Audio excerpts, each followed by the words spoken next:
Hey, and welcome. Most people don't struggle with relationships because they don't care. They struggle because they care deeply and they want connection to feel safe.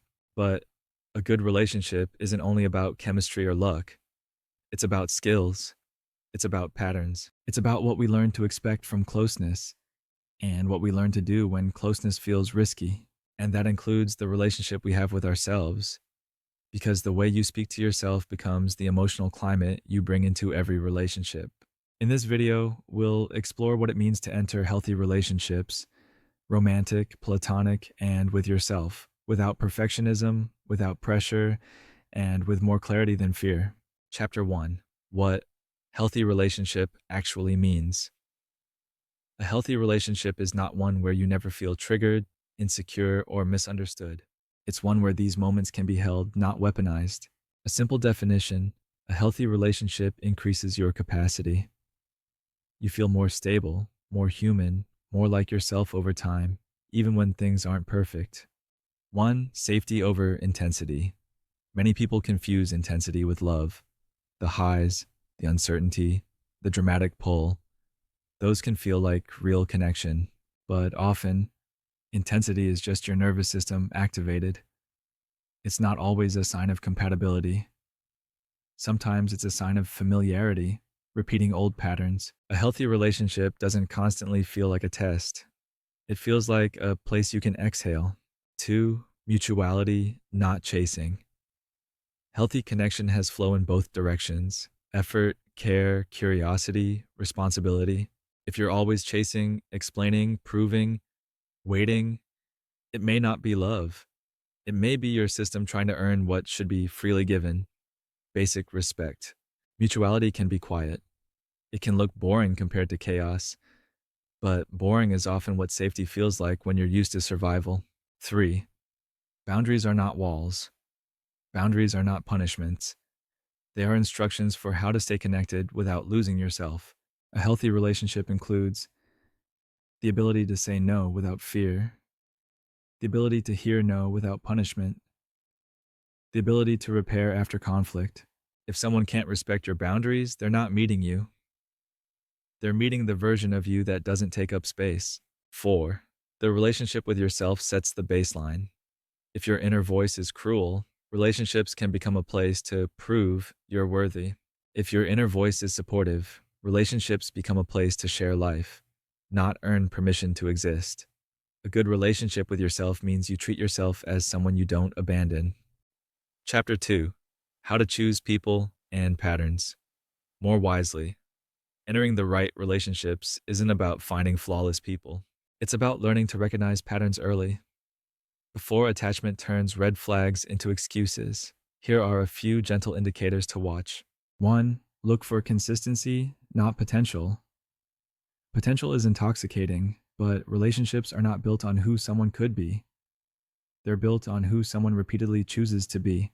Ask yourself, do their words match their actions? Are they stable in how they treat you? Do you feel calmer over time or more anxious? Consistency is a resource. Inconsistency is a stressor. 2. Watch how you feel after contact. Your body gives honest feedback. After spending time with someone, ask, do I feel expanded or contracted? Do I feel more like myself or less? This is not about judging people as good or bad. It's about noticing fit. Some connections are kind, but not right for your nervous system. 3. Choose people who can repair. Conflict is inevitable. Repair is the skill that determines the future. Healthy people can say, I'm sorry, I misunderstood. Let's try again. Unhealthy patterns often look like blame, avoidance, punishment, coldness, refusing responsibility. A relationship doesn't need to be perfect. It needs to be repairable. 4. Check for freedom inside the connection. A healthy relationship allows you to be a full person. Your interests, your boundaries, your emotions. If you feel like you have to shrink to keep closeness, that closeness has a cost. 5. Notice your own familiar pain, attraction. Sometimes we're drawn to what we know, even if it hurts. If you grew up having to earn attention, you may be drawn to emotionally unavailable people. This isn't your fault, it's a pattern, and patterns can be rewritten. The goal is not to shame yourself for what you've chosen before. The goal is to choose with more awareness now. Chapter 3: How to Build a Healthy Relationship with Yourself. Your relationship with yourself is the one relationship you can't leave. It deserves care as a form of emotional home building. 1. Speak to yourself like someone you love, not with fake positivity, with respect. When you fail or feel insecure, try replacing the inner attack with a grounded sentence. Try: "This is hard. I can take one step. I'm learning. That's allowed. I don't have to punish myself to improve." Self kindness is nervous system regulation. 2. Keep small promises to yourself. Trust with yourself is built through reliability. Pick tiny promises, drink water, take a walk, write one paragraph. Every kept promise tells your mind, I am someone I can rely on. 3. Learn your needs without judging them.